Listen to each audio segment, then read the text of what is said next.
If floats scare you, I'm here to help. Yay! So let's talk about floats. Floats occur when you're using more than one yarn and it's not used for a couple of stitches. Knitters can find it quite intimidating and it can be hard to know how to actually manage them. So I'm going to be talking you through that in today's video. And if this is the first time you're seeing my videos, hi, I'm Anna from Needle and Feather. I design colourwork patterns and I also make tutorials to help you make the most of your colourwork. As always, here's the chart for you to screenshot so you can try this yourself.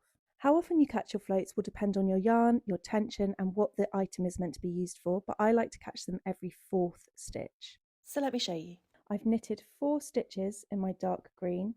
I've got one more to knit, making a total of 5, but before I knit that stitch, I'm going to loop my dark green yarn under the orange so that it carries it along and pulls it up towards the fabric. Then I can knit my 5th stitch and then move on to knitting my 3 orange stitches. The process is the same whether you're knitting or purling. So on this row, I'm purling 5 orange followed by 3 green. I've purled my 4th orange stitch and I'm going to reach back and scoop up my green yarn, catching the float. Then I can knit my last orange stitch and move on to my green. You can see here that my tension is nice and loose, so I'm not puckering my fabric up, and you can see where the carried yarn has run through the loop of the contrast colour.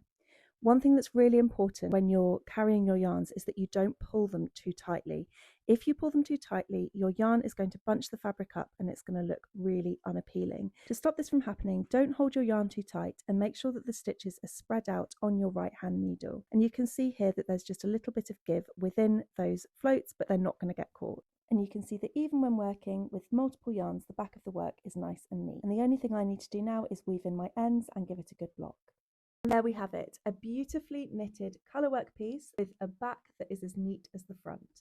I really hope you enjoyed this video and that it was helpful for you and you feel a little bit less intimidated by floats. Drop in the comments what video you'd like to see next. Or if you want to try out more of my patterns, comment RAV